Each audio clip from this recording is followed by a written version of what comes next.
Khloé was once married to Lamar Odom, and they had a public back and forth when his Netflix documentary came out. She's been through a lot. Yeah. Khloé's been through a lot. I mean, dealing with his situation, dealing with your situation. She get free hits on us. If she could put some boxing gloves, some free hits. I'll be honest. She gets some free hits on So, did you have a relationship with Lamar when you guys? I mean, you ever spoke? Y'all didn't spoke negative to each other. I mean, obviously he played in the NBA, you played in the NBA, but that's kind of the extent of it. Yeah, that's the extent. I don't have no relationship with him. Obviously, he heard the Netflix doc. I mean, I'm not here to, everyone's got to figure out a way to put food on the table. Yeah. If that's his way of using Netflix, it is what it is. But, I remember, I'm not gonna lie, I grew up watching Lamar Odom. You know, like I was left-handed at the time. He was left-handed. So, I remember like him and Darius Miles doing that stuff. Yeah. So, but no, I have no personal relationship with him. All right, back to basketball. Yeah. The last two finals, 17-18, the Warriors pull a power move. And I said this, if they don't go get Kevin Durant, they're not beating you ever again because you got the Wonder Twins. So it's your fault. You put it out there. But they had to. Oh, yeah. They did. No, I didn't know. I did not know they were going to get Kevin Durant. Yeah. I knew he was a free agent. Yeah. And I said to myself, there's no way he's going to go join a team that beat him after he was up 3-1. Yeah. I was like, he's not going to do that. So it never even dawned on me Yeah. that he would even consider that. It's his right to go wherever, but it never dawned on me that he would go there. Yeah. Once he goes there, I'm like, oh man, the Cavaliers still can beat him, but I'm like, I don't know how. Yeah. They took him 7 games, and now you just added the second or the third best player in the NBA to the second player. So they got 2 and 3. We got 1. Yeah. LeBron is the best player in the league. Yeah. But they got 2 and 3. I just don't know how the Cavs beat that. Yeah, it was. I mean, when he announced that, I was like, no way. And I've known KD since I've been 17, and he's a brother to me. Yeah. So, I love KD. But I was mad at him when he announced it, though. I was mad. Everybody was mad. I was mad. I was like, man, I'm trying to get some more rings. Anywhere but there. I'm anywhere but there, man. Let me say, please, go to the Rockets. Go play with James Harden. Yeah. Go play with somebody else. But I know, listen, at the end of the day, Kev did what's best for Kev. Right. And listen, he won 2 championships, got finals MVP. So it worked out for him. And, I love KD, and, he's one of my favorite players. So, but I was like, bro, you could have just did that when I went to, the Celtics for, the 1 year, or, Sacramento. Yeah. I think the thing is, people are saying, that LeBron going to the Heat gave top players, because before that, none of the top players ever moved anywhere. But LeBron going to the Miami, that gave okay, LeBron made it okay. So now Kevin Durant, you see trades now. You see Giannis going to Miami. You see Kevin Durant went to the Warriors. You see a lot of players that normally wouldn't move. They ain't got no problem moving. Yeah. But remember the Celtics, Ray Allen and KG. It's a trade, but you know how the NBA works these days. Yeah. Giannis only goes to Miami because he's telling them, I'm going to sign back. Right. You know what I'm saying? Yes. Kevin Love only goes to the Cavs because he's going to commit to coming back. Right. So KG going to Boston, he's going to commit to them long term. Right. Same thing with Ray Allen. So guys have been doing it, but at the end of the day, for Bron, because he is the face of the NBA, because he's up there with Jordan at the time, he gets scrutinized more. Yeah. Right? They give him a harder time. Yes. But guys have been thinking about back in the day with Larry Bird, Bill Walton, Robert Parrish, Kevin McHale. It's okay if it's okay.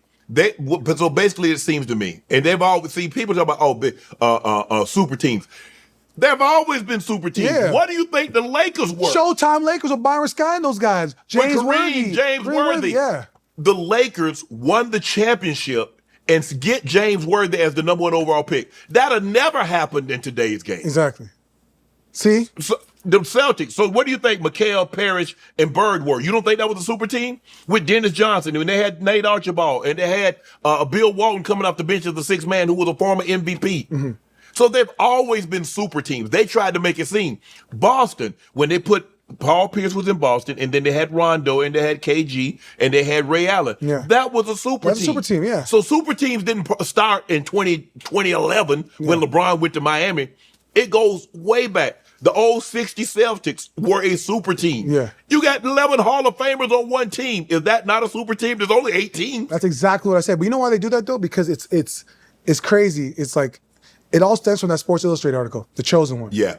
Ever since that article, the media has always tried to find a way to pluck holes in LeBron's journey. You know what I'm saying? Right. It's almost like you guys gave him the name. You gave him the name. You guys gave him the name. Right. Then he got a tattoo because you guys gave him the name. Yes. And then now when he's doing something that he has the right to do, which he's seen other teams make super teams, now you guys try to critique and try to put that put a notch on his belt. You know what I'm saying? So it's just media.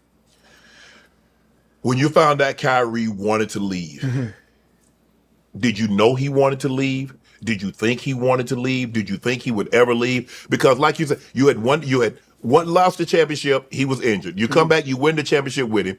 Obviously, KD goes there in 2017. You win a game. You probably should have went further. You had a lead, and then KD hits that 3-pointer. You know, you had laid basically the whole game. Pull up left wing. Yeah, the heads. Yeah. And then 2017, he leaves. Did you know he wanted to leave? Were you surprised that he wanted to leave? If you didn't know he wanted to leave, I think for Kai, you know, we all talked about it because I think, you know, we knew this wasn't going to last forever.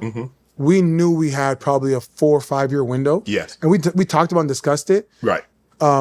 We just didn't think it would happen so quickly. Right. Because I think Kyrie was in a point where he was ascending and becoming a big, like, after Steph, he was next. Yes. So you could see, you know, at some point he'd want his own team. But I think, you know, also I think front office could have done a better job of how we handled it. And I think for Kai, he just wanted the conversation.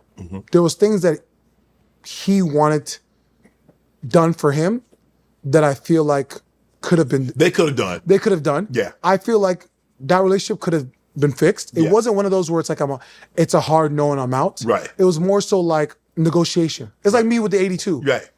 If there's only 70 left, I'm gonna take 70. Right. But I know I can get 82. Right. So for Kai, it's like I have some demands and I've earned the right. Yeah, I want my trainer to be able to come in. Yeah, I want my boy. If my boys want to come walk around, you know, I want them to have access. Yeah, bro, I'm good like that. And we're not going. And the one thing about our team, we were so grown and mature. Yeah. We're not tripping that. We're not gonna be giving a hard time like, what, you think I'm gonna come in there and be like, well, I need to get my guy in there now. I'm not doing that, guy. There are one or two guys that can do that. Yeah, I know my place. Yeah. You know what your mom said, stay in a child's place. Yeah. You know what I'm saying? Yeah. So I know. So it was like we could have made that work. Obviously, like, listen, we all think about it. And I think Kai's mentioned it on platforms, and obviously Bron is like, because we had something really special. Yeah. I think sometimes, you know, it's like life, right? Yeah. A communication. Yes. You know, even when you said about me, like the whole situation with like my situation with Khloe, it's like, have a conversation before something bad happens. Yes. Let's have a conversation before decisions are made. It gets to the point where there's no return. Ain't no turning back. Yeah. Yes. Is there anything Bron could have done differently? You know, I don't think so. I think, you know, it was more Kai in the front office. Right. And I think maybe at the front office, I don't know the in and out. Maybe if the front office came to Bron and said, help us out, maybe that could have helped it. But I think it's just like communication. Like, we got to be on a string, guys. Like, he has the right to feel away. Yeah. Let's fix this. Yeah. Let's fix this because I mean, the man just averaged 29 in the finals. Yeah. And Bron and one thing Bron always said, if you ask Bron, he says this: I was going to be in Cleveland for X amount of years, and Bron was going to give the keys to Kyrie. Yes. He was never going to gatekeep and hold it. Yes. Like, you know, some bets they're gonna hold it till the wheels fall off, and when they're trash, and then they're gonna still hold it. Like, Bron already knew, like, I'm gonna give you the keys to Cleveland. Like, this is gonna be your ship. Yes. You see what he's doing right now with Luka? Yes. You don't think he was gonna do that for Kyrie? Yes. Come on now. So, man, did you know LeBron was always going to leave Cleveland? That he was come back there? I mean, you just mentioned he was going to come back there for a finite period of time, and then he's going to be gone. I think the Kyrie trade kind of put the nail in the coffin. Yeah. Because at that point, there's nothing. I'm a good player, but I ain't no Kyrie Irving. Right. And you weren't going to get another Kyrie. You're not getting another Kyrie Irving. So, and remember, we made the trade for IT and Jay Crowder, and like, you know, IT at the time. IT was hurt. He's hurt. Mind you, IT,